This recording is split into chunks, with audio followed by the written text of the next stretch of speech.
with Stark, Grammy, Pedigo, and Nicorelli. Taking your calls at 529-1450. Welcome back to Fantasy Football 101 on Sports Radio 1450 and sportsradio1450.com. Yes, Adam Stark, Eric Pedigo, and Mark Graham in the studio this morning. Nicorelli out this weekend. He's got a wedding. I think it's his brother's wedding this weekend. I know he's got another wedding, too, coming up soon. I don't know if it's his grandpa or his brother this weekend. I don't know. I got a brother's wedding coming up, too, soon, so I'll be out that weekend. But we are taking your phone calls at 529-1450. 529-1450 is the phone number. Again, thanks to Illini Amy for hooking us up with some McDonald's this morning. Eric just plowed his in that. Man. I'm telling you what, that was record break. Time. He ought to be Kobayashi has nothing on Eric Pedigo with the sausage biscuit. He not only finished the biscuit, he had the napkin, got his all swallowed. He was ready to roll before we got back on. It was impressive. Thrown away in the trash can and good to go. My problem is I can do it in short spurts, but not for a long period of time. Like, I couldn't have taken down 8 or 9 biscuits, but one I have fast, at 15, 20 seconds tops. Also, stay tuned when we are done here, just after 9 o'clock, the Steal a Deal auction, where you get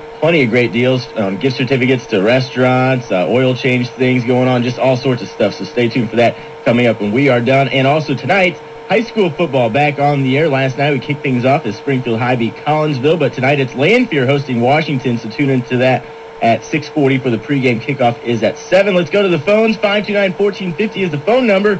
Good morning. You're on Fantasy Football 101. Go ahead. Hey, guys. How you doing? Great. I got a question for Mark. Mark, this is Fantasy Taz. How you doing? I just want to ask you, are you cringing a little bit right now about Brady after picking Brady and Moss 1-2 in your recent draft? Taz, this is what I get for bragging online about getting Moss and Brady. The fantasy gods are striking me down here. and the problem is, it's scaring me to death because, like we've been talking about all show, you can't get any info, mainly because, one, they don't have to really let you know, and two, it's New England who enjoys not letting anyone know anything anyway. But yeah, I'm sweating bullets here. Yeah, I actually just took him in the first pick of a draft yesterday, but the scoring precludes it because of 6-point passing TDs and bonuses for 300 yards. So I'm cringing a little bit myself, but he looked to be fine on the sideline afterwards. Now tell me something. Now you're from where? I'm from New Jersey. Okay, tell me, give us some information here. Anything we ought to know from that neck of the woods for fantasy-wise? Well, the only thing I would tell you that the guy I think is going to be the predominant red zone receiver for the Giants is going to be rookie Ramses Barden. Is that right? Wow. Yeah, I think he's going to be the guy. Eli loves to throw it up there, let the big guy go up and get it. And Barden is that big guy. He's a tall receiver.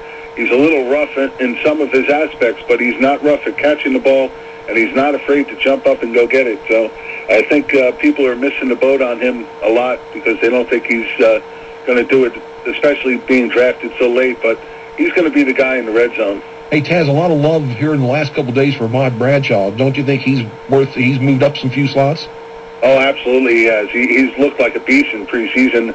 I loved him coming in, but he's definitely looked good in preseason. And he's in the last week, he's jumped up almost a round and a half in ADP rankings. Man, I appreciate you calling, Taz. Anytime. Give us info. Thanks, guys, for having me. Good listening to you. Info anytime you can give us a call. Okay, thanks. Bye. Thanks for the phone call. 529-1450 is the phone number. I'm trying to choke down. That man is in 3 drafts today. I was talking to him yesterday. Some of these guys are just absolutely insane. I mean, I'm lucky to do 3 drafts a week anymore, and to do 3 in a day, I have to applaud these guys. Oh, yeah. Yeah, but you're in like your second draft that's taken over a week for crying out loud. I know. 529-1450 is the phone number. Back to the phones. Good morning. You're on Fantasy Football 101. Go ahead. Good morning. Hey, I'm sorry to interrupt you. Would you guys mind if I peddle a pair of Cardinals for tonight? I can't go to the game. Where are your seats at? Well, they're in section 330. They're fine. They're not nosebleeds, but they're pretty darn close. All right. What's your phone number? I'll give away one. I'll sell one. Face value's $25 each. Buy one, I'll give you one. 629-3122. For tonight, 6:15.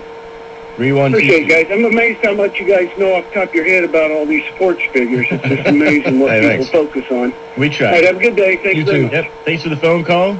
629-3122 is that guy's phone number if you want to sit in section 330 and watch another Redbirds victory tonight. Redbirds are rolling.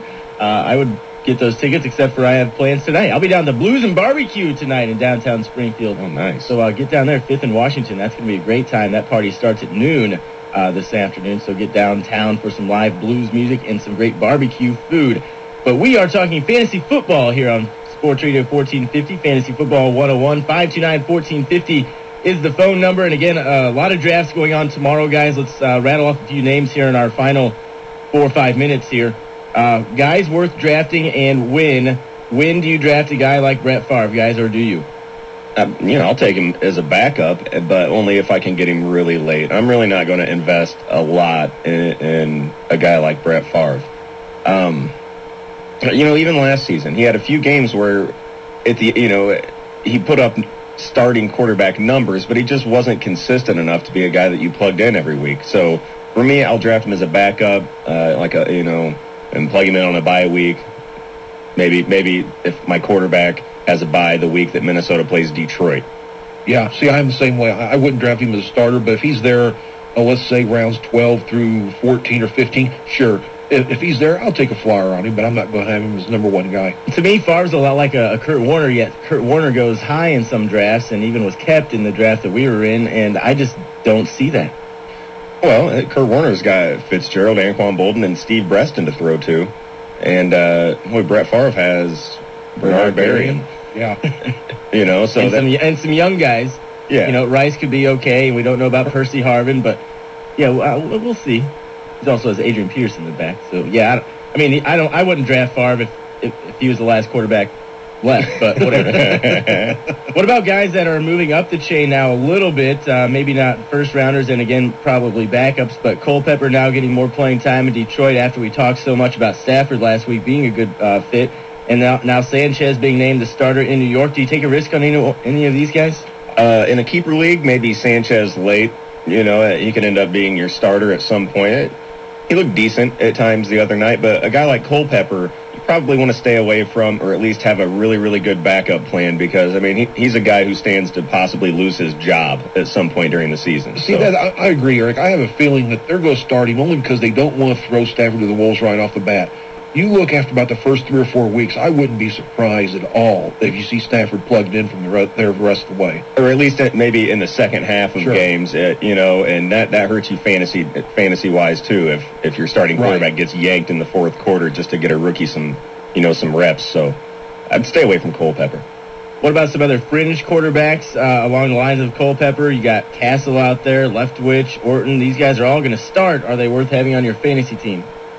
Oh, boy. These are guys are I guess if you're in a real big league, you're in a 12 or 14-team league, yeah, you're almost forced to. Castle, I don't have a problem. Castle was money last year. I like Matt Castle. Castle's, I don't have a problem with. He's not in as good a situation as he was last year, but he's still a good quarterback. He's got a decent receiver in Bo. That looks like Bo has decided to behave himself. But a couple other guys, Orton, I don't know. He showed us with the Bears, his arm just does not go allow him to throw deep. He's got Royal. But again, he's not a guy I want to start as my number one quarterback. No, but assuming Brandon Marshall does come back and play, Kyle Orton is now working with the best receiving unit he's ever had. But still, take him as a backup at best. And, I like Matt Castle, though. I really do. He could be a guy that if you were to wait on a quarterback and go ahead and come to terms with the fact that you're not going to get one of the top guys and you fill out the rest of your lineup first, Matt Castle could be a guy that you come back through and draft in round 8 or 9 to be your starting quarterback, and it could totally pay off. Castle, to me, is not a